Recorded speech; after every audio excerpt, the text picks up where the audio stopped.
Hello, Eugene. How are you, man? Doing good, doing good. I see some nice instruments behind you.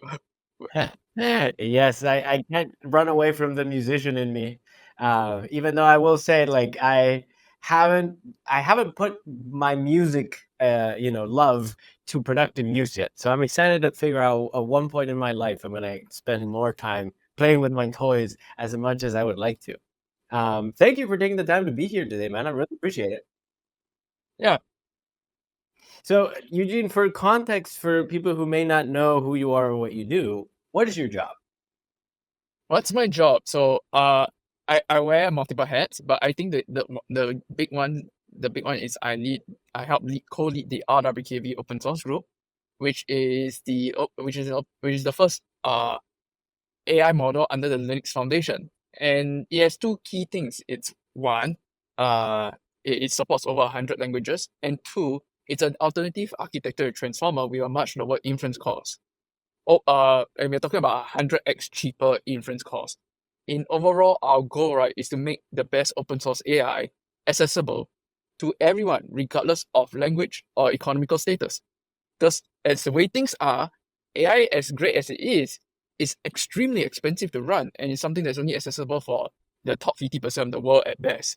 Yeah, and we want to make it more accessible for the rest of the world. See, that is so cool. I feel very lucky that we ran into each other at the Dwarkesh meetup about a month ago now, because the way you very clearly laid out the bottlenecks that I think, or the core issues that the mainstream flavors of AI are going to run into, I think are extremely important and worth considering. I come from a bilingual background, and so there, like the key things that you touched on, multilingualism, the fact that it's open source, and the fact that this is an architecture that is designed to reduce the cost of inference. I'd love to do deep dives on all those things because I think uh, they reveal and get at more deep parts, or like deeper parts of the whole AI question that the world is grappling with. And I think it's also, to me, very heroic to meet, or not heroic to meet, it's heroic what you're doing, in the sense that you're building a foundation model. You're essentially building a new architecture. You're dealing with all the capital intensive stuff. You're trying to put it on the map, like, and have it go toe to toe against some of these models that have are at least like top of mind in the consumer sphere now, right? So why don't we talk, like, a take before we get into like the specifics of uh, the key differentiators for recursal and the architecture that you're building. Why don't we do a bird's eye view of the AI race as you see it from your shoot? Yeah, so I think the key thing that I view very differently, right? So I think to add more context, right? So the RWKV is the open source foundation. Recursal is the entity that help back it, and we help raise funds, we help fund the training of the model and the improvement of the iteration. And we also do our own hosting platform as a commercial service. But I think from a bird's eye view, right? I think one of the big questions that we have i- as an industry is whether will there be a one model to rule them all approach, or will there be a large collection of models?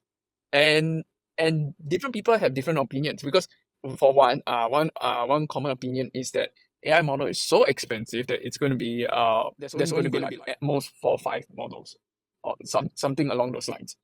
But on the flip side, I actually have the differing opinion because I'm from the open source group, and I actually feel that we are actually following the same history in parallel for databases. And the reason why I say that is we are fast tracking every single milestone that happened. If you rewind back to the original launch of IBM DB2, people said the same thing.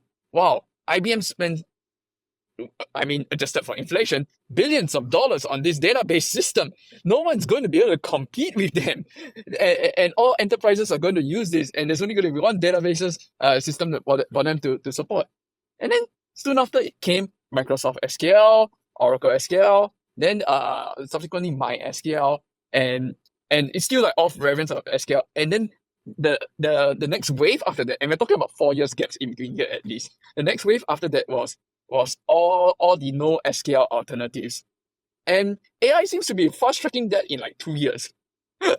Give Oh and yeah. take. We are way faster. We compress like 8, 12 years of database history down to 2 years. And the end result, right, that what happened to the database industry, right? There's over 30 different technologies, and enterprises don't use one database to rule them all.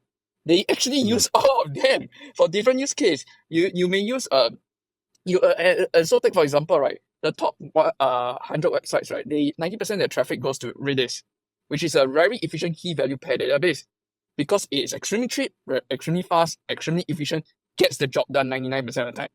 That 1% of the time when you need to do complex analytics for your business team whatsoever, you connect back to your SQL database, your data lakes, your Snowflake, whatever it is.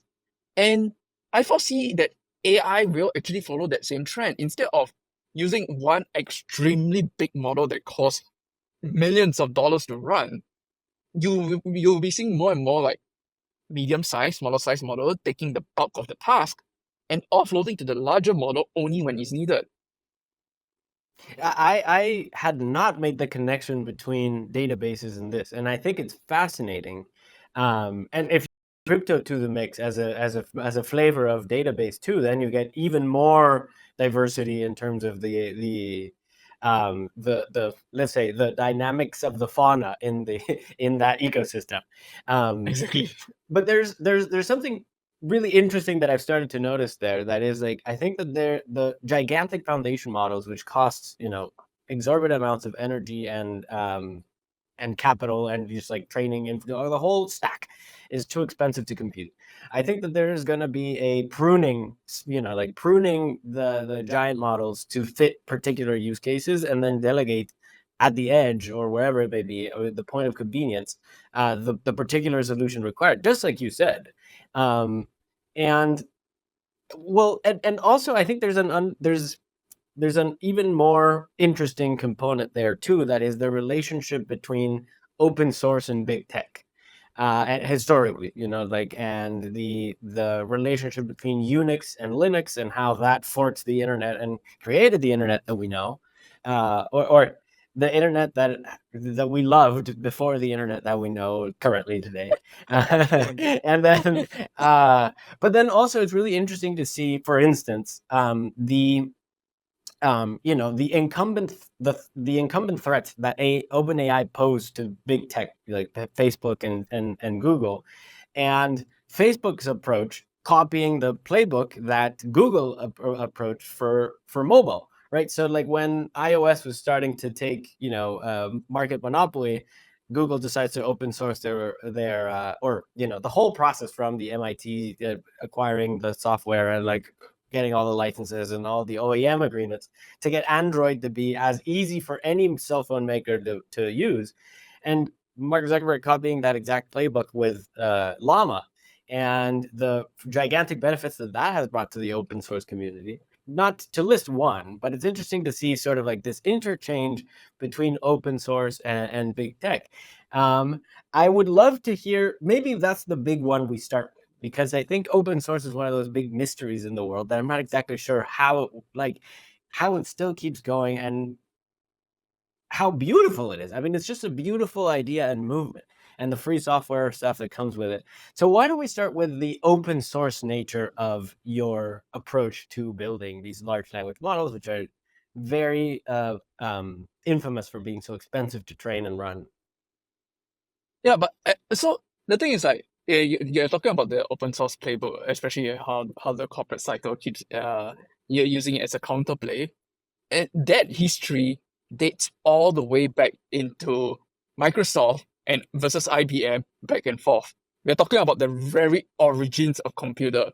And where basically to counter the closed source uh, DOS operating systems, teams started creating open source variants as a counterplay, respectively. And both Microsoft and IBM were involved subsequently in history, down the chain of line, like creating their own open source variant of the other company's closed source variant to counter them. And and I think well that may put a commercial spin to it, right? But I think I think what is more interesting is actually as much as open source is expensive, I mean, a foundation model is expensive, sorry. You actually have to realize that the amount of man hours or labor put into, let's say, the Linux operating system that runs nearly everything is comparable to training a foundation model.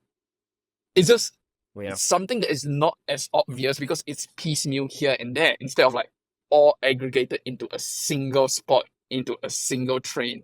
And so I think the question is more about like why do we as an open source community do this? Why do we embrace it? And why do people keep coming back to it? And I think at the fundamental of it, right, is actually viewing it from a different lens. Is that a lot of people that build open source companies, they actually are looking at from being an open source product first, that they wanted to get as many people as possible to adopt and grow the community. So our goals are, as I stated, making AI open source AI accessible to everyone, language or economical status. So that is the primary goal. Linux has a similar primary goal of making the basic computing operating system accessible to everyone, and and and then subsequently, right, the commercial entities are actually more of like, how do we build a sustainable business around this goal that sustain both the commercial needs and the open source community needs. So you probably heard of Ubuntu, for example. Ubuntu is completely backed by Chronicle, which is a commercial group. And typically how this plays out is that at the end of the day, one of the biggest strengths of open source is that you can get contributors from many directions. You can get ideas from many directions. One of the biggest strength of, let's say, the RWKV architecture development is that we run a channel called RWKV XDev, where I say no idea is sacred. You can make any change as long as it doesn't increase computational cost drastically, and we'll just test it and run it, and we'll let like the evals and the tests, which is the benchmarks for the models, decide what gets the next iteration. And we have been doing this since the beginning of the process, respectively. So likewise, Linux as well has a lot of contributors that people may put. Some will get rejected, some get pruned out, but some good ones get in. And that allows you to be very adaptable, very flexible, and allow you to push the frontier of the technology. The downside for this approach, at least from some of the enterprises' point of view, is sometimes when you have an error or a bug or you have a problem, you want to call someone. You just want to like be able to have some helpline support, or like, how do I fix this? How do I do that? Then say, yeah, for this part of the module, can you refer to the Jared in in uh, in Malaysia, and he'll wake up in 1 week. It'll be like that. So the open source community is not very well suited for actually like enterprise support kind of situation. So that's why a lot of these commercial companies, right, one of the bread and butter is literally supporting the enterprises in deploying this open source solution. And that's how actually most open source company form that relation respectively. They either do the support for the open source project, or they do the hosting and running of the infrastructure of the open source project, which then the enterprises company will use. Then part of that funds goes to paying the employees and the development of the open source project, which then, because it gets more popular, because it's such a major open source project, more enterprise use, and then more of them use the commercial offering and support. So that's the virtuous cycle there. It's not a cycle that says, hey, I'm going to make $1 gazillion, but it's a cycle that is sustainable. Well, and it's a cycle that ends up powering so much of the internet infrastructure that we use today. Like Linux is the perfect example. I mean, there are just countless examples of open source projects that are, cemented into the history books of computer science, and stewarded by, there was all these characters that are sort of like the leaders of these open source projects, like programming languages or what have you. And it's a fascinating dynamic to see, because it's also a way for, I think of it, it's also a way for people who don't have necessarily a, like an Ivy League computer science education, to prove their worth at implementing effectively big tech level big tech level systems across the world, right? And you get examples of developers from all over the world contributing ideas from conceptual to very technical kernel level stuff.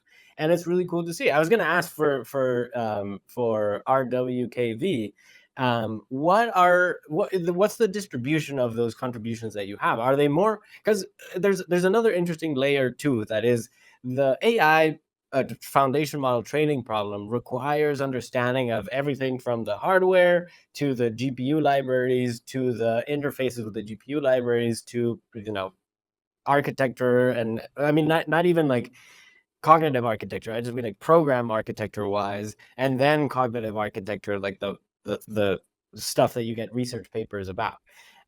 Where in that spectrum of from atoms to ideas do most of the contributions play at?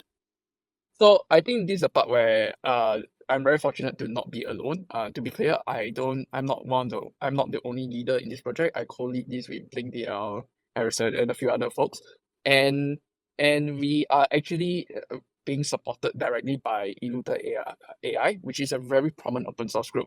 So that and that allows us to focus on several things respectively. So like within the team, the one bulk area of research is just the foundation model architecture. So at this point, you're talking about, let's say, Python code, where basically how do you structure the model, how do you structure it, and then whether does the model become smarter or dumber, or does it do weird things that we don't know about? And this is really a very academic, very, very research basis process. And that's something that we all play an active role. At least a lot of the team members play an active role involved.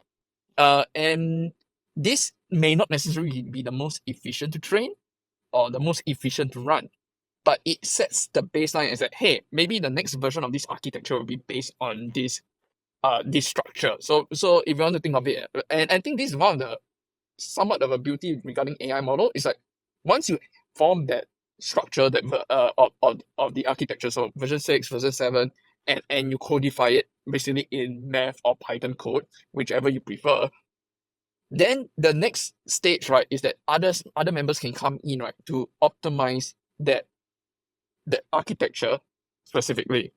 So we can have it purely in Python that's extremely inefficient but works as a reference, and then someone will be optimizing parts of it into CUDA code, and this is going to get the 5x improvement when it comes to training or inference. And someone may optimize a certain part of the system for let's say running on CPU. That's the RWKV.cpp project. But they're all referencing the same set of architectures, and mathematically they should give nearly the same result. We do give some leeway because of floating point accuracy, but the idea is that, and so that is typically a separate set of contributors that work on it. And then subsequently, the next set of contributors, right, they will typically work on the training infrastructure or the data set respectively. So shout out to like some of my team members like Nathan, and also like the folks at Illuta AI. They very specifically do advice on, let's say, hey, for this cluster that, let's say, these A100s, like how do you run it? What you set it up, because they have experience running large clusters before, and so they are able to provide advice and come on the infrastructure level, and then as we proceed with the training process. So there's this back and forth collaboration across different groups, respectively. And the elephant in the room is dataset. Dataset team. A lot of companies don't give them a lot of highlight, but dataset team is important, and they are the bulk of the work when it comes to the multilingual effort. So. Yeah. Oh yeah, my last episode was on data provenance and the entire world of all the can of worms that you get into when thinking about the data sets, not just from metadata or sourcing it, licensing, copyright, all that good stuff. And then it's definitely the trenches of the AI foundation world, but so much of the stuff, as you said, is truly the data is the source of it. Man, I have a bunch of questions here around incentives. So as you mentioned, you said like this is not something, open source isn't a system designed to print billions of dollars. It's designed for something else. designed to forward progress and make these technologies available to more people, right? How do you and you also mentioned, like the kind of contributions that you get, and by the sound of it, I mean, it's highly specialized contributions. Like it takes a certain amount of reps to get good at CUDA kernel optimization. It takes a certain amount of reps to get good at and just the math of the latest models, right? Like it's you have to sort of be in the lingo and understand the pros and cons of different architectures, and there's a very limited subset of people in the world who are qualified to make these contributions. So how does a project like RWKV manage to recruit other, or even how did you guys manage to form the alliance with the Luther to get this kind of this talent pool contributing to your project? The same thing as any other open source project. Let people try, let people make mistakes, and then eventually they'll start contributing.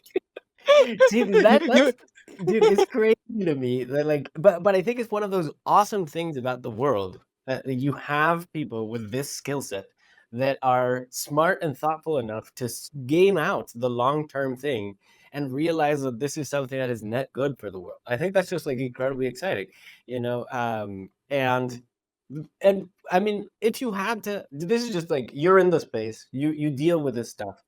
If you had to make a guess, let's say just an order of magnitude guess of the number of people who would be qualified to give valuable input into model architecture, what would that number be? I would say it'll be very limiting. Because right now, give and take, right? Depending on the scale you're training, there are less than 1,000 people, right, on this earth right now who can train a 7B model or higher, from beginning to end. Yeah. And 1,000 is generous. Some people even said less than 500. And of which, right, there's probably less than 10 people who can do so with our architecture. So all these people are effectively the core leaders behind the team here and there, who has that direct hands-on experience when it comes to like that at that level. But the thing is, one of the beauty about open source, right? And even if you look at Linux Foundation operating system projects, right? You do not need to start at the kernel or at the architecture level. That is like the deepest level you can go to, essentially.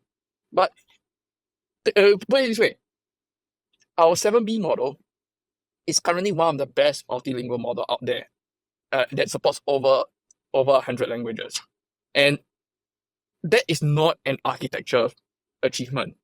That is just a pure data setting, and that is just because like our claim on our architecture, if you look at our paper, is that we match transformer level of performance when you train it and optimize it respectively. But we never claim to exceed transformer level performance. We never claim that the architecture solves multilingual. You see, it functions the same way. So the only reason why we have stronger multilingual support is actually just data set, and that is something that anyone can start contributing in, especially if they're a non-native English speaker. So there is actually a lot of ways you can contribute to an open source project, but it may not necessarily be the deepest, most complicated thing. And then you can get the experience on it respectively. Because like people ask me, like, if I want to learn about architecture, where should I start from? I actually say you should start from fine-tuning. Learn how to prepare a basic data set, learn how to fine-tune a model, and then you start to learn how the model interacts and changes accordingly. And then respectively, then you make slight changes, not so dramatic changes like we do sometimes, but slight changes, and then you start seeing the effects. Then that's how you learn how the components in architecture work. I mean, there's also a few courses I'll divert the individual, like Jeremy Howard's Fast AI. There's a huge shout out. Kapati's introductory course is also another shout. Like those two are pretty much all you need. You can ignore most of everything else. And but the thing is that like starting from the basics of data set and fine tuning is probably the easiest way in. The one thing that I dislike about this statement is that it makes a GPU a requirement. Right. So if you want to, if you don't have the GPU, your contribution is probably limited to more like documentation and data set. You kind of need a GPU to run a model and to a certain extent and to train a model. I mean, you could run on CPU reasonably well. But in any reasonable time, you kind of need a GPU to train. And the way we help with this, right, and part of the organization effort, right, is actually like if anyone within the community really needs a GPU and needs time to train stuff, usually one member of the team, and it's almost always Nathan here, because he's the one in charge of managing all the GPUs, for example. Just reach out and if it's something interesting, we'll help you allocate the GPU time, and then you can train on it respectively. And we have done so for a few members here and there, respectively, just to like help move the project forward. But I think flipping it around, looking it forward, right? When basic GPU access, because what is a 4090 will eventually be an everyday GPU. Give it 6 years or 1 decade, everyone will be able to do it. That's linear, man. Like, you give it, I think 2 or 3 years.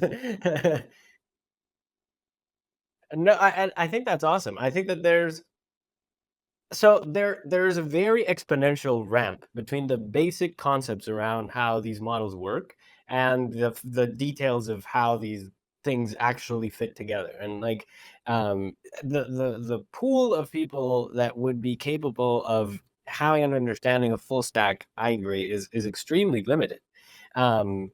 Which is why I think there's like I just one last shout out to this open source movement in general is that it's still able to rally those very limited people to be able to contribute to something much larger, right? And then it's awesome that you guys offer GPUs as a resource for members of your research group. I think that's awesome. There's a let's call it like a more challenging side to open source. That is the in complex interplay between big tech and regulation and regulatory capture, or the fact that the regulators are not in the pool of people who are capable of understanding what this little hierarchical diagram of complexity involves. So I saw a few tweets of you about the recent California bill around open source AI models. What's your take on that whole layer of the AI race? Oh, yeah. Before I get into trouble, I should say I'm not an American citizen. I'm actually a Singaporean who's in America. But it doesn't mean that I don't have my thoughts on the California bill, because I now set up a company in California, for example, and we are hiring people, and they are part of the team that manage all this. And I think that if I were to say, that is one thing that is very dramatically different from anything before, when you're talking about the history of computing. Like, I would say that, and this when it comes to from a political or from the regulatory side, right? I don't think we ever had a piece of technology that has this kind of level of drama per se. I won't maybe drama is a bad word, but this level of like high stakes scrutiny at the regulatory level, and between big tech, open source, and all the other parties, and at such a high speed even. Because all along, right, most technology development is kind of like, oh yeah, cool, you made that. Now we can put that into something useful. Like typically, like, you never heard of regulations going after open source technology. For most cases, the only exception, right, was the oldest one in history would be literally cryptography post World War, because apparently cryptography, it can, if let's say it's cracked haphazardly, could form, from the military point of view that depends on these messages to be encrypted, will threaten lives for troops and etc. And that was the only time where they enforced regulation that all this cryptography is restricted, which led into an entire joke about, because since some of this cryptography code can just be printed on one shot, one shirt. So this shirt is now illegal to cross state lines or something like that. But Oh, yeah, you may have seen some of these shirts of country lines. Yeah, so it's like this shirt is illegal and then here's all the entire cryptographic code, and there are actually people who can probably type the entire whole thing by memory itself. So, but so I think like taking that from that precedent there, right? Um, one of the biggest challenges when it comes to regulating AI, is the same problem that you're going to face with basic cryptography. The genie is out of the bottle. Matrix multiplication, serial activation, the basic building blocks that is being used for all AI foundation model is out there. Everyone has access to it. So given enough time in compute, you can train a GPT-3. And let's say GPT-4 or even the next one. Maybe not now, but give it a decade or two. It'll definitely be trainable because most lot GPUs will get better. That's without doubt. And the thing is that right now when we don't fully understand the technology at hand, trying to do a knee-jerk reaction without fully understanding how it is, right? And listening only to the commercial players, right, is actually going to stifle the very things that we want to do on this AI. For example, like most people are pushing for regulation, at least not the non-commercial entity, right? Because they are concerned about, hey, how do we ensure AI benefits us? How do we make use of AI for the good instead of bad? How do we do these things? And if the answer is saying no open source AI and only commercial AI, then basically you're just putting everything into a black box. And just like cryptography, when you started doing that, the companies that end up doing all these systems and putting inside the black box, they didn't do a good job on it. It started having like blatant black holes, blatant vulnerabilities, because they weren't under scrutiny. They weren't under any checks and balance. They end up compromising the very thing that these movements were trying to push for. Like, take for example, do you know what some of the number one tools right now that is being used for virus generation with AI? It is literally OpenAI. There's literally and Google Gemini. There is literally a black market right now where you can access these foundation models with the bypass respectively. So what these black market providers do is they have their API servers, they'll connect to OpenAI, for example, and they already figure out how to jailbreak it with the system prompt and everything, and they literally sell that as a service. So if you're trying to stop open source AI, right, to prevent hackers from accessing AI, right? By the way, they're not as interested in our open source AI. They've been using the best out there. The open source AI right now, right, has been more useful actually for the defenders, for example. They're like, hey, defenders are usually the one that are resource constrained, who doesn't have a budget because their boss didn't approve. And so they can't use like the biggest and best model. So how do I use this open source model to, like, let's say, defend my cybersecurity and things like that? And this is something that's actively being researched right now across the spectrum. How to use open source model in part of your cybersecurity landscape, among other things. And yeah, if you're going to like say, hey, if an AI model is used for bad, therefore the creators of it must be completely liable. Then I'm like, this is a very strange take from a country where it prides itself that anyone should be able to take control and take charge of it. And it's like if I were to have a tool, be a hammer or anything else, and someone take the hammer and unfortunately murder someone, the person who made the hammer now goes to jail. It's like that kind of rationale. So it's like, who will make a hammer anymore? So it's going to stifle a lot of development and innovation if this fully pushed through. And the funniest thing is, maybe it's not such a big deal for me, because for me, I'm not originally here. I'll just be, okay, I'll come to Asia. That's the only difference. You're making all the points that I agree with on principle. I think that there's I think sunlight is the best disinfectant. I think that building in the open shouldn't be disallowed. And I think that the idea of, like car companies being liable for, involuntary manslaughter or something like that, it doesn't make any minimal amount of sense, right? Um, and I also think that there is like a conflict interplay between big tech that wants to close the door behind them and be the ones, keep the keys to the pearly gates. And But I didn't know this whole thing about the black market around jailbroken uh, over-the-counter models. That is fascinating. And also a side note is I think that anybody who's working on AI cybersecurity has a pretty wide open road in terms of the possibilities and applications there. I think that that's a whole next generation of warfare is going to be based on that kind of stuff. Um, I also you mentioned another point about like the tension between regulation and innovation. um, I don't know that I agree with 99% of the principle. I do think that there's some exceptions for some kinds of technologies. Like I don't know how I feel about open source synthetic biology, or things that have genetic material. I think that there's a closeness to the danger with that kind of stuff that I feel a little bit more. Maybe it's just a natural, like EU factor from it.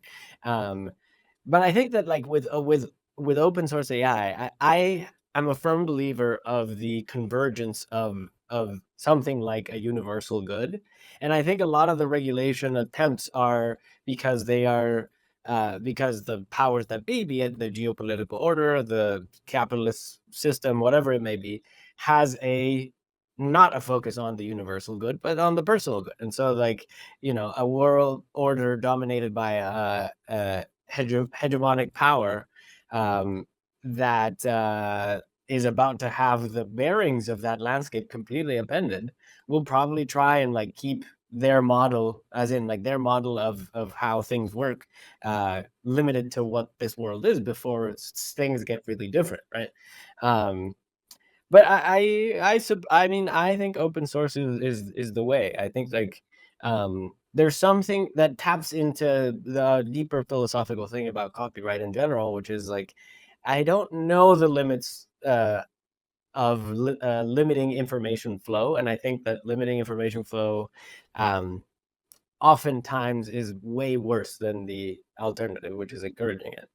Um, but and I know I mean I just wanted to ask you about that stuff because you are in the thick of it, and you are sort of like there's also like these national security arguments that I don't necessarily buy, because I believe in like something of like the convergence of the ultimate good.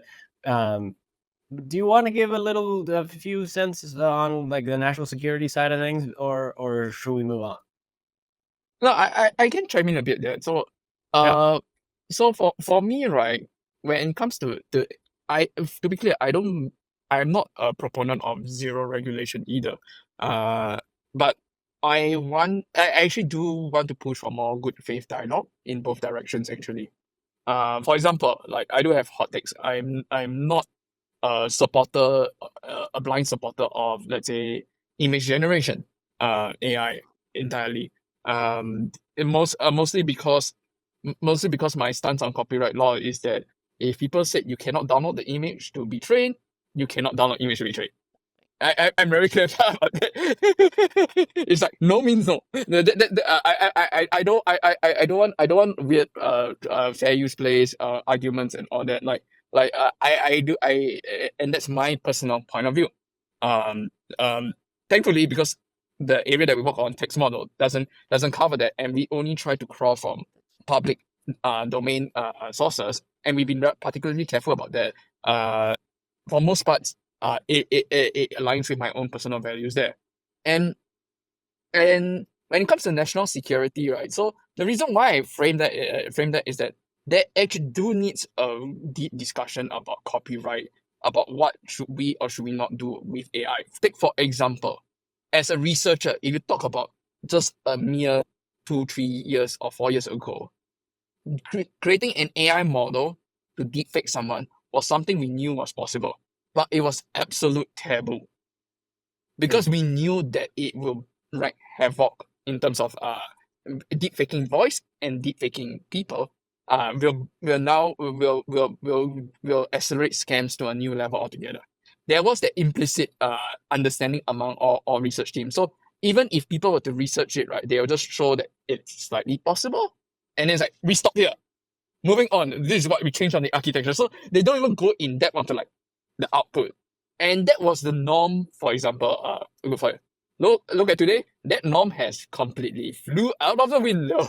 and there's so much deepfake tools right now that makes it so easy that I would highly recommend if anyone is listening to this, and if you have an elderly parent, not even elderly parent, like a parent from the previous generation, have that talk with them that warn them about in the upcoming era, any like fake video call and voice that is suspicious, uh counter check respectively with someone else, because they were the generation that were raised up thinking, hey, video evidence is the best evidence out there, and it's very hard to fight that. And this, to me, right, national security risk, people talk about chemicals. To me, the biggest risk, right, is scams at a scale that no one has seen before, targeting the older population and the vulnerable, and it's going to happen, and and that's something that we really need to like start actively working on, right, into counteracting, or starting educating on into counteracting. And the worst part about this, right, even if you ban all pause all development today, like I say, it's already out there. There's nothing we can do to stop this wave regarding this kind of technologies being applied. It's just an application problem, not a technology, not even a development problem right now anymore. And and and that's why, like, when it comes to national security, right, I want these conversations to happen more, because these are real national securities issues that will happen today, tomorrow, or soon after, rather than the hypothetical of what if one of them decides to go Terminator? And then it's like, do we have any indicator that happened? Nope. But what if? Because Hollywood said so. And I'm like, my biggest frustration as a model creator is that, hey, we spend hundreds of hours collectively, right, to get 1% improvement. And people think that, hey, what if the AI just learns one thing and it'll just infinitely improve? And I'm like, can you tell me what's 5% of the infinitely improving secret? So Just a little yeah, bit, it's just a yeah, little just a little bit. bit. You with your flashlight in the dark, trying to find inspiration about like. uh, I think, yeah, it's interesting. I agree that there's a missing forum for these kinds of conversations to happen, and it's important to have relevant voices in it. I am with you in the sense that I worry. I wasn't even thinking about scams as much as I was thinking about social destabilization.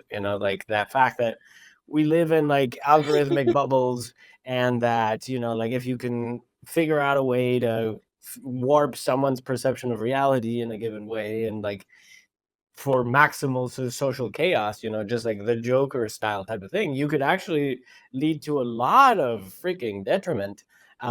That is like kind of an elegant way to do it, right? You didn't hurt anybody, you didn't lie to you. I mean, you did lie, but you didn't hurt anybody, right? And that's even before you get to the hurting. Like there's a lot of damage that can be done to a group of people. Um, it's really interesting. I mean, like I think that regulation needs to happen too. I think it's way too early to know what that looks like. And also it's very difficult to enforce, as you said, like the building blocks of these things. How do you police what's running in a GPU? How do you police what is you know, and as like that, if even if you do start policing that, there'll be a whole new layer, like sort of generative adversarial layer to obfuscate what's really going on in these training centers. And I don't know, it's just it's a whole can of worms. I wanted there's another aspect of it. So there's the open source, which means that anybody can use this technology, which is incredible. There's another aspect that you mentioned as well that I think um gets, I don't even know, like Anglo washed maybe is the term that Anglo washed TM, that the performance of these models is at one level for English because it's trained primarily on English data, and at a very different level for different languages. And you guys make it a focus to include 100 languages now. I'm guessing that'll be expanded into the future. Tell me a bit more about that motivation and why you think it's important. What? Because when I heard you speak the first time, that seemed to be a key pillar of it. Um, I'd just love to hear like your thoughts on the space and why is it so Anglo-centric.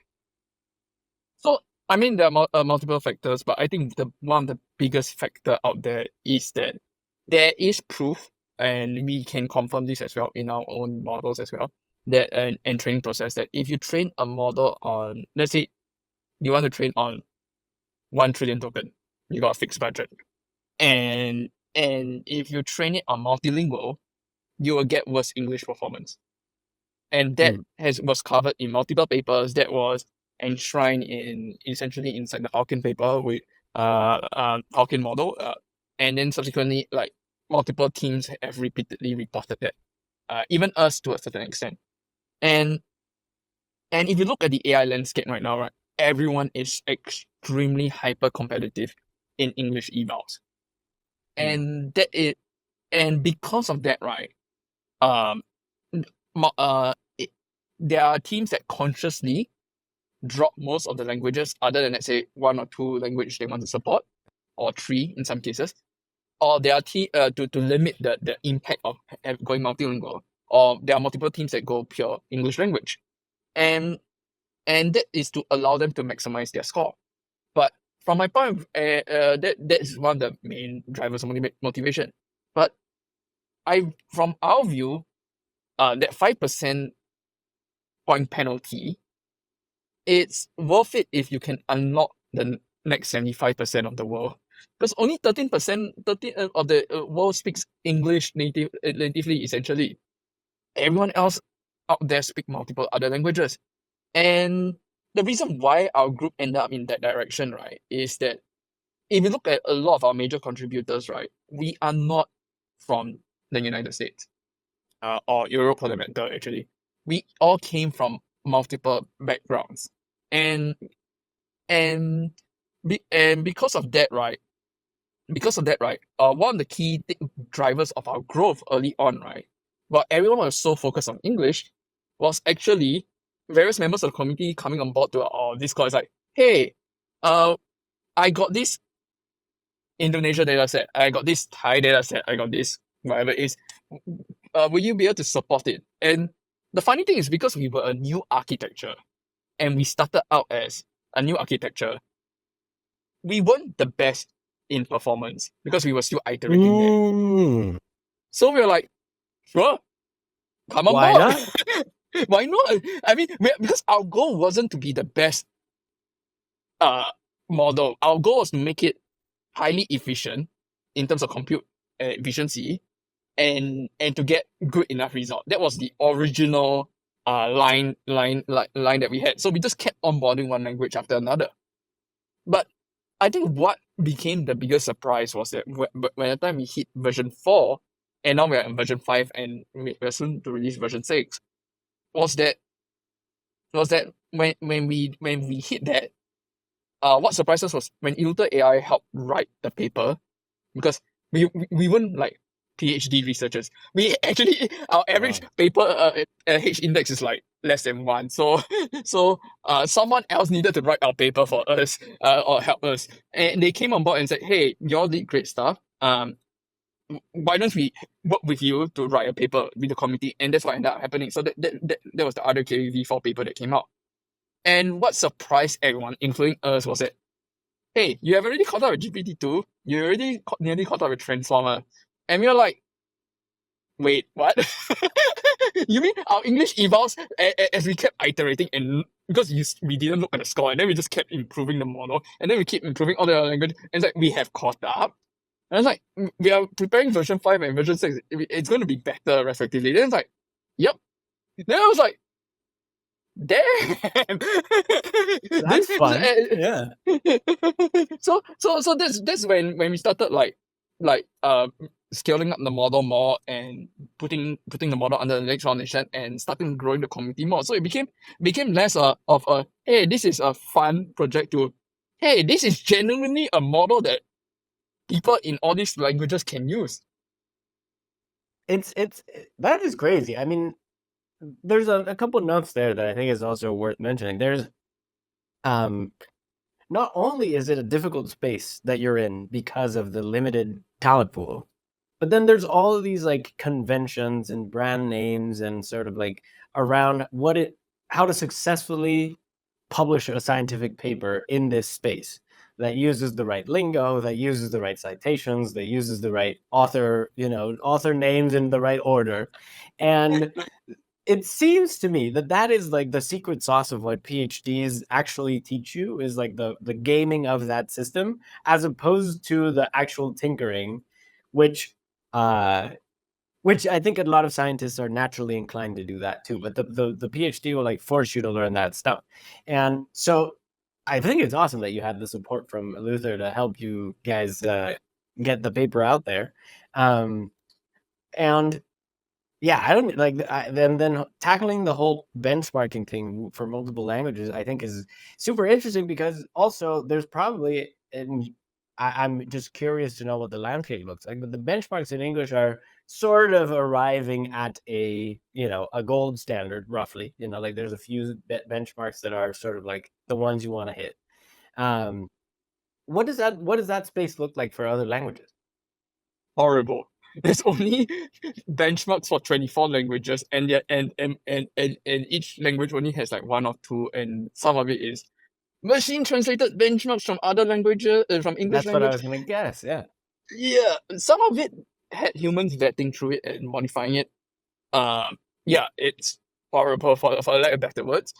So our main judge for multilingual, so we do test those benchmark for transparency, but honestly, our main real eval is the human eval. It's like, hey, this is the latest train. We drop it on Discord, and people provide feedback. That's the real internal benchmark that we have. Because, because I think the problem is right now with the multilingual landscape, right, is there's a lack of competition. There's only us and Cohere. And people sometimes think that we are competing, but we're actually like just talking to each other. It's like, hey, we need more people to work on the damn benchmark data sets. and, and I think both sides are probably going to stare at each other. It's like, are you going to create a benchmark? And it's like, and then both of us, right? I think we are reluctant to create a benchmark because it looks very bad when a model creator creates a benchmark in Yeah. a multilingual language, and it's like, hey, I am number I'm the one. best. Yeah. Yeah, Grading which your is own kind of homework. going. Yeah, so we do want more multilingual benchmark, but until that arrive, right, the only way we can move forward is we actively just work with native speakers and use their direct feedback respectively. And honestly, I'm this close to like, I'm gonna give up. I'm just gonna do a benchmark. Everyone's gonna criticize me. And then my answer is, you don't like it? Go make the next one. Well, yeah, I think that there's the whole benchmarking space, I think, is really interesting because it has all the elements for perverse incentives as the credit rating institutions have, where it's like very quickly, it's the metric that stops being valuable as soon as it becomes a metric kind of thing. But expanded that to other languages where I think of Guarani, which is like the native tongue of Paraguay, where I'm from, a good amount, and how all these models claim to be really good, includes, native languages like Guarani. And I am very skeptical because who the heck checked? I mean, like, nobody really actually did the homework of checking with native Guarani speakers if the performance is actually any good, or if it matches conversational, like how people speak in actual conversation. It's kind of like testing for a particular subset of slang. Um, And I do fear that as the machine starts to take off, and I think this is very aligned with your motivation, that that the asymmetry between the progress in one language versus progress in others may lead to a very difficult chasm to overcome in terms of, even before we get to recursive self-improvement, but like think of recursive self-improvement for one language versus another, right? I had another question that was, but maybe this is already flirting with the next big bucket, which is the architecture and how RWKV is different from transformers. But before we get into that, why text-based and not multimodal? Bam. It's more of like just a compute resource limitation. We will go multimodal once we scale up. It's Perfect. already within our plan. Yeah. But I think like rewinding back a bit to the languages, right? Like there is concerns about languages being erased out, right? But I actually had an interesting conversation with one of the linguistic professor of some of the minority languages. There's actually also some optimism inversely for some of the more soon to be forgotten languages. If we can catalog the language in time, and we can get the machines to actually speak the language, there is hope in preserving the language.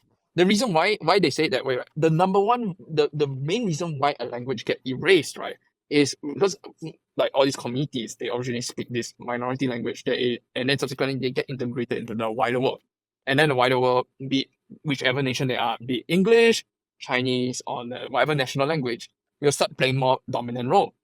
And because their pool of friends, let's say the next generation that got born, their pool of friends don't speak their minority language. So they have no one to practice that language with.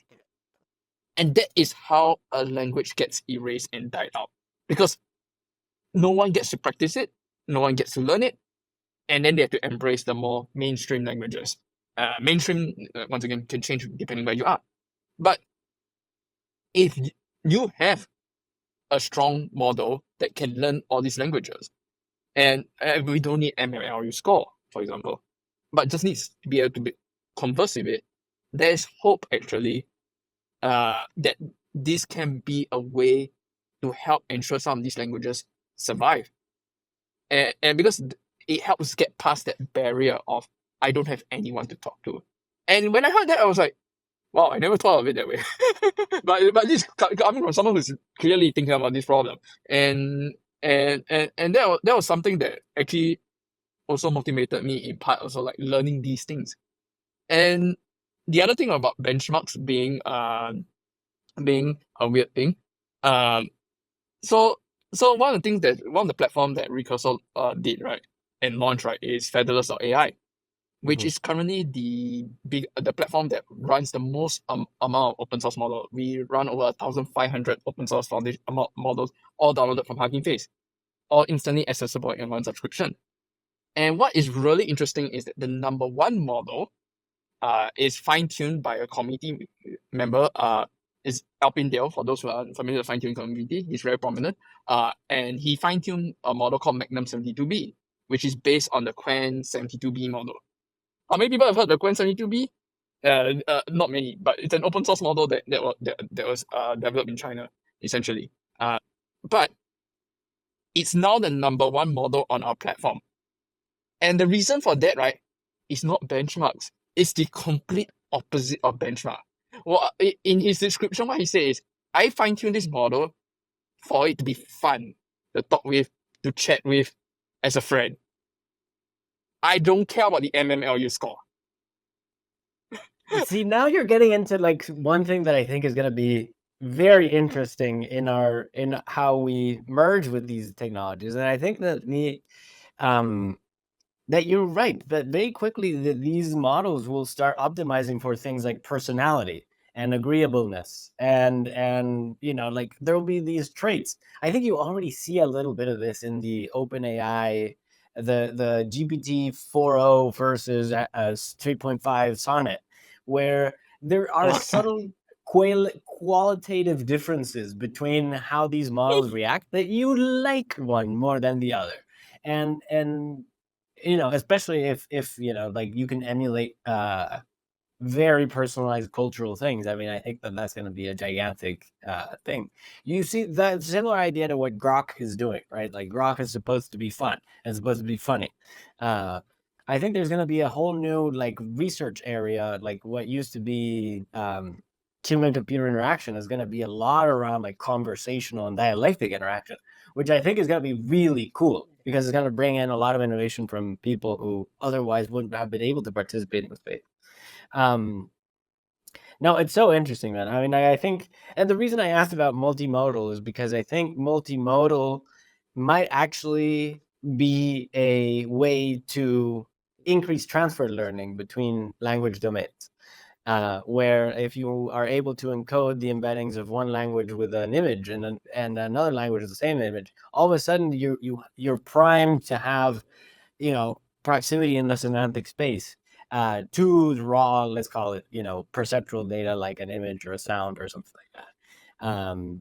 I think it'll be interesting, like when you get tonal differences too, like, listening to a conversation in German versus a conversation in Chinese versus a conversation in English, that may sound tonally very different to speakers of any one of those languages, but may actually have the same emotional content, right? Like, but they sound angry or they sound happy or they sound, but it'll be interesting that for that kind of nuance to be captured by a multimodal, very multilingual model too. But it's cool to know that you're working on your that multimodals on the pipeline too. Okay, one more: real time versus turn based. Oh, this is a hard one. Right now we are still very firmly onto turn based, mostly because it's simpler to train. There's just a lack of like real time interrupt data. Yeah. That being said, I am working on something that is trying to make it better, but on the architecture level. But I'm like, where am I going to get the data for this? You know what? This data set seems problem. so it may not come into fruition. But it's not clearly on the roadmap. It's something I'm personally working on. But yeah, in terms of like turn-based multimodal, that's definitely on the roadmap. Well, I think I'm interested in there's kind of a buzz around real time now after 4.0. But I think like if you were to actually extrapolate the problem of computing is just very much like a perceptual input to perceptual output type of thing. And I think like as soon as we start getting those first proof of concepts where you get, real time video, things like that, that's really going to push the envelope into new kinds of entertainment, new kinds of, I mean, God knows. I mean, the future starts looking pretty weird after that. And I'm excited about it. I mean, like, I think it's very cool. And if recent progress is any indicator, I don't think it's that far away. As long as Mr. Huang keeps pumping out those chips in the spice mines of Iraqis, then I think we're gonna be hit with that sooner than later. Okay, the final thing I want to talk about, which is very exciting to me as a nerd, is the performance improvements of NWKV, RWKV versus transformers. So now I'm going to have to ask you the difficult question of having to explain the transformer architecture for somebody who's probably never heard of the transformer architecture. And why is it important? And why is it worth improving upon? So,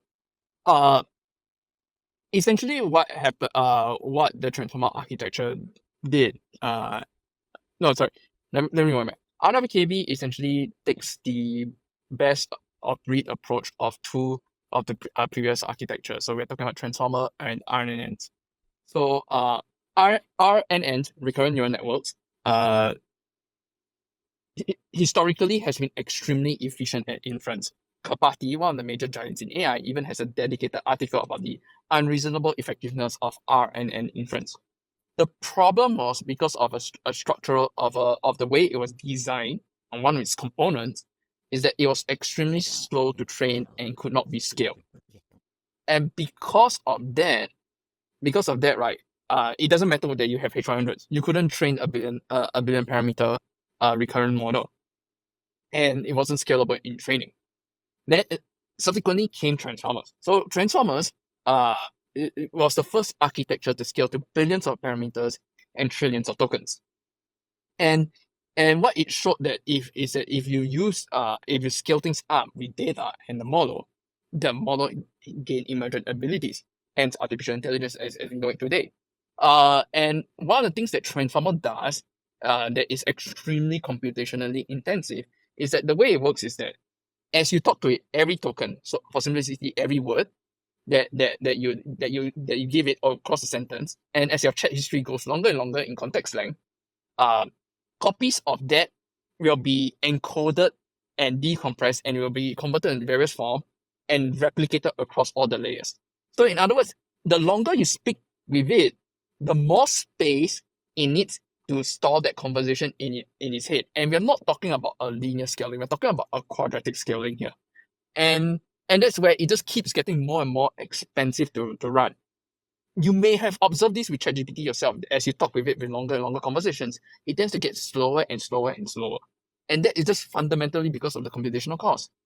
And instead of like it being smart about how it handles this context data, as it grows, every time you generate a word, it actually scans against every single word before it. I'm oversimplifying something, but that's basically how it does it, back and forth. And that is the fundamental of the attention mechanic. And I would argue actually this is a part that's extremely unnatural to to actually the current landscape of artificial intelligence, because we humans don't need a quadratically expanding brain for every hour we live. If not, our brain will just explode.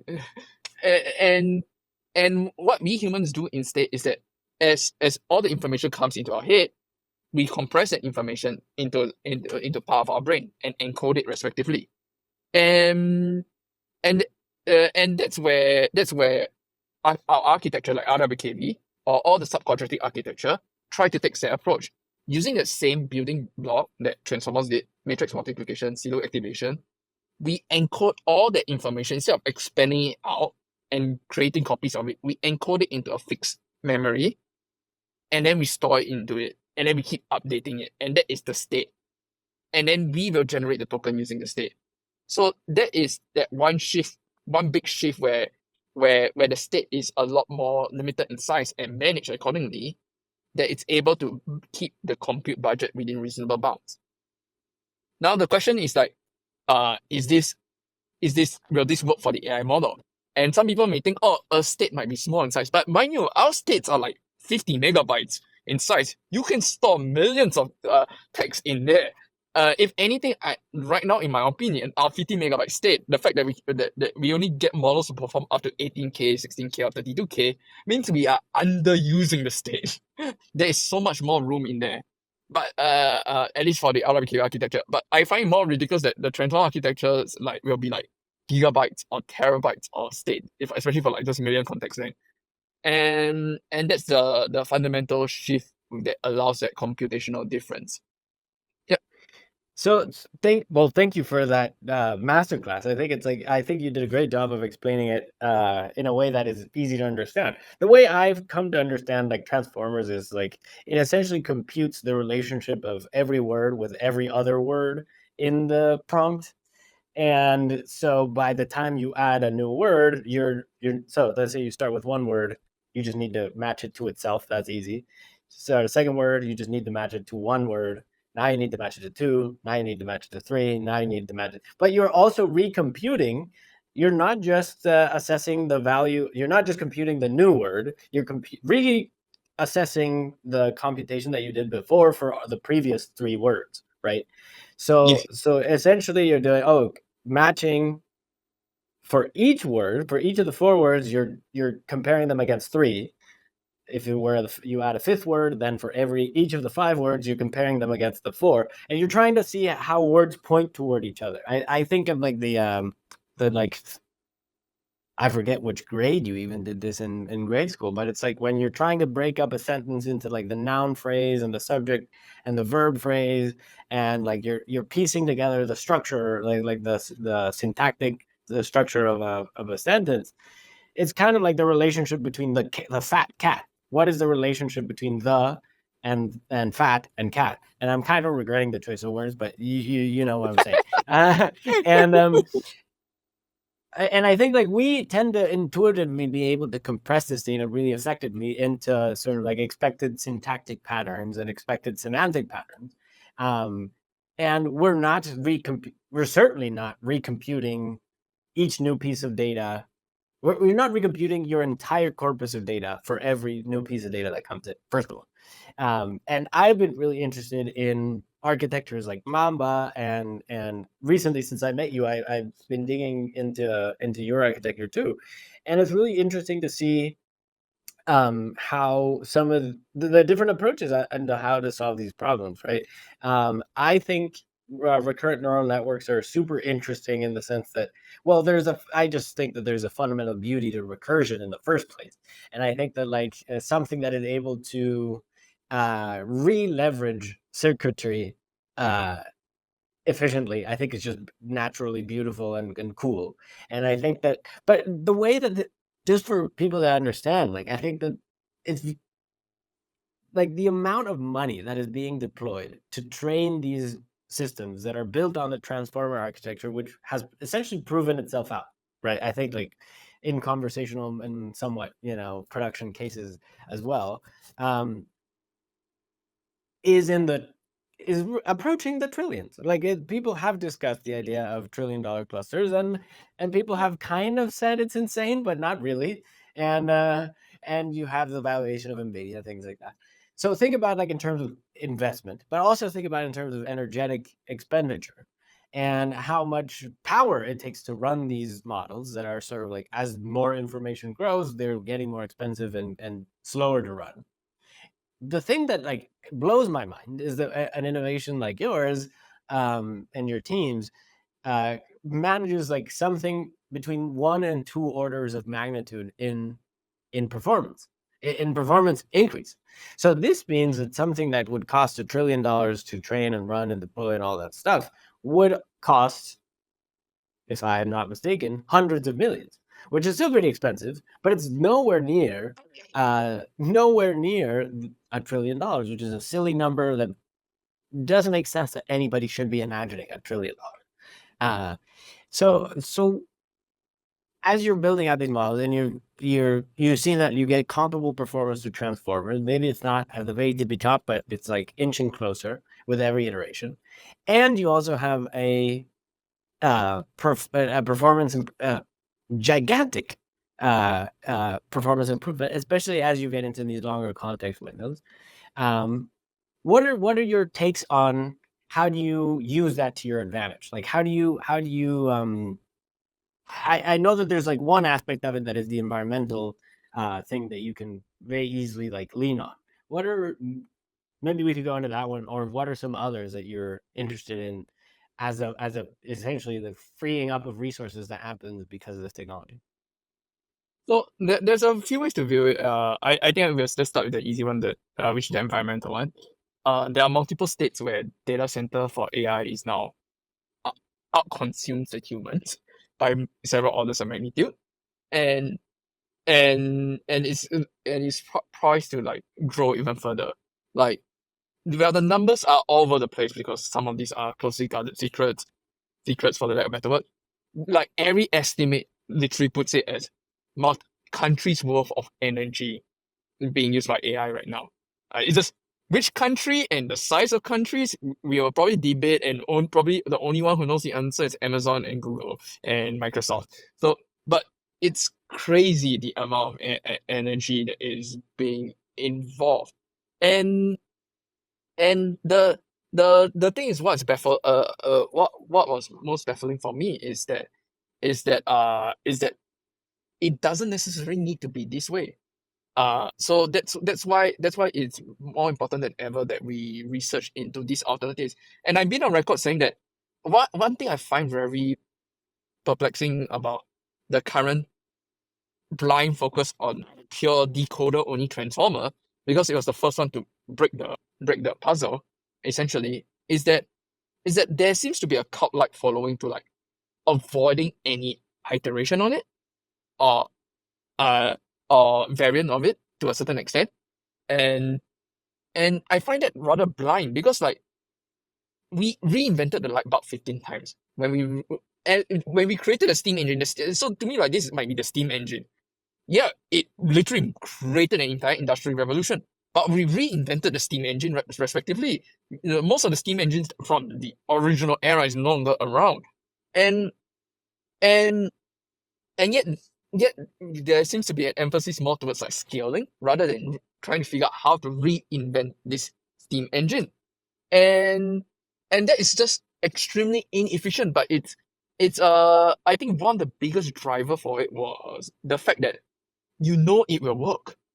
So the Yeah. reason why the whole trillion parameter model got kicked off was NVIDIA did a trillion parameter run and showed that, hey, you can train a model at trillion parameter and it can learn. So they already showed that at trillion plus parameter, if you put in a certain amount of data, it will learn, and you put in some more, it will learn even more. And we trained a little bit, and we are stopping here because we are not paying the bill. Now, if you got the money, we showed you the chart. You can draw that line, and that's essentially what NVIDIA did. And so that's why there is so much of this gigantic investment, because they know they can do it as long as they put in the money and the resources.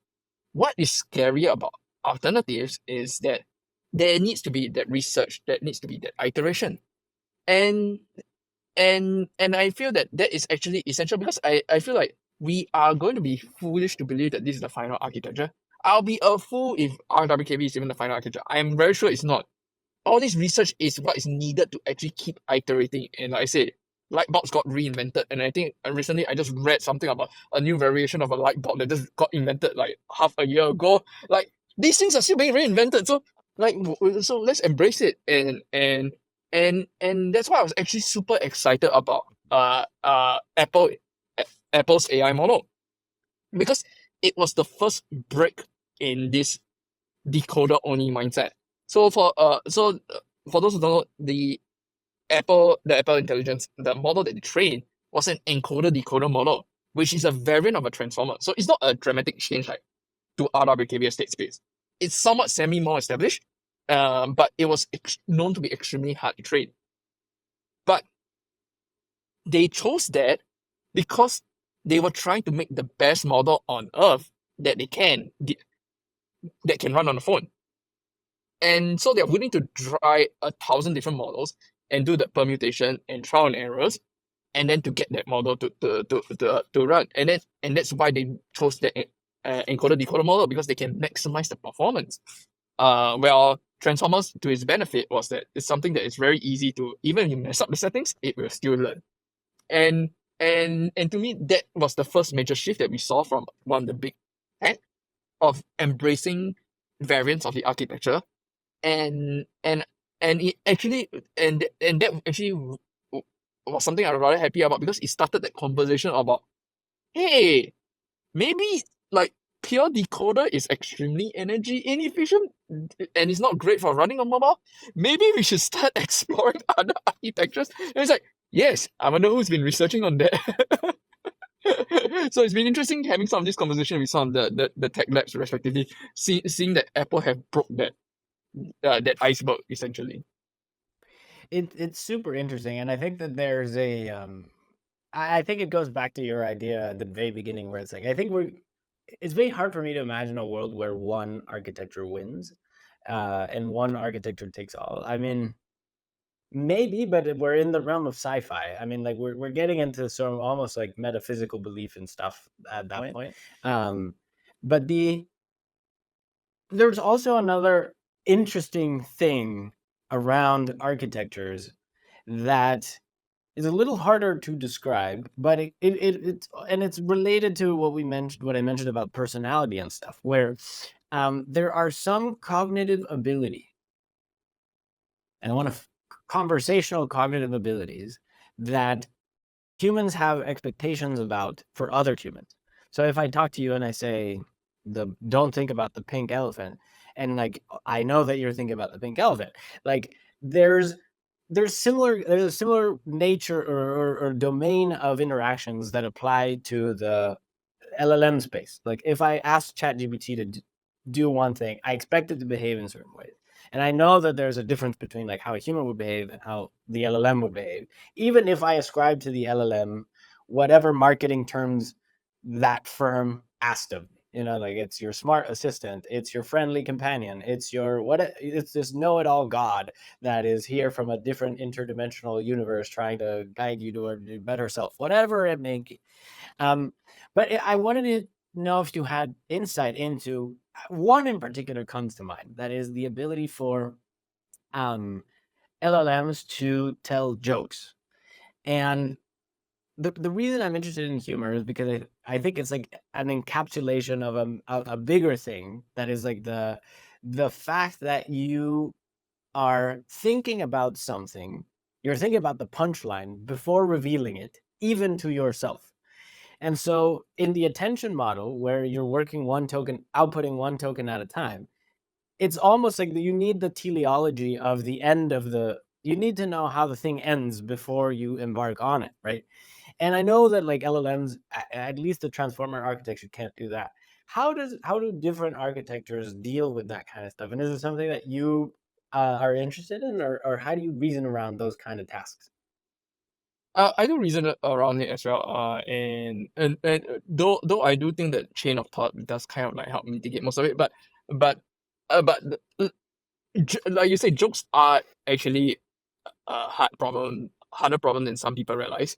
And so it's like translation, for example. Oh yeah. Because like references, and in particular to the physical world, or locations, are things that typically fall apart in translation, and there's a lot of these things that we take for granted. Now, if you look at if you go to stand-up comedy and attend, right, the amount of times that they do a slight reference to a location, to conjure an image to set up the joke, it's actually a drastic amount of time. And if the model, and let's face it, it's a text model, it has absolutely no idea how Dolores Park looks like. Because unless it's a multimodal, and then maybe he knows how it looks like. uh, it's not going to be able to set up the joke or land the punchline respectively, because it just fundamentally wasn't able to visualize that respectively. And yeah, it's definitely something that I actually view it as in part of the data set and training problem, that it's incredibly hard to train and test, mostly because yes, the model knows some joke, but that's from memorization, not necessarily coming up with the joke. And when you try to come up with a joke, it ends up using references that are like, yeah, that's not really funny. Yeah. I think it's an incredibly difficult problem, and I think I think humor is at one of those like very interesting cognitive blind spots in our understanding of how we think, that it hints at this bigger artistic thing, which is like how do you reveal and hide something at the same time, and then how do you make the surprise enjoyable, right? Like because you can get faced with a mismatched expectations that could be horrible, right? um and I will say I have noticed an improvement, and I don't know if this is because of uh the prompting strategies used, or if it's something to do with the nature of the model itself. But I've been playing a good amount with USIM and WebSim. Have you played with those? Yeah. And the quality of the inventiveness there is on a different degree than anything that I had run into before, at least in a way that makes it easily accessible. So we'll see where that goes, man. All right, Eugene, thank you so much for your time. We're almost out of time, but I really appreciate you taking your Friday afternoon to chat with me. Yeah, I'm glad to have this chill conversation. And yeah, we if you have any more serious topics, feel free to hit me up another time. Oh, for sure, man. I'm excited to keep chatting as the world evolves. Yeah, this is great. All right, catch you on the next one.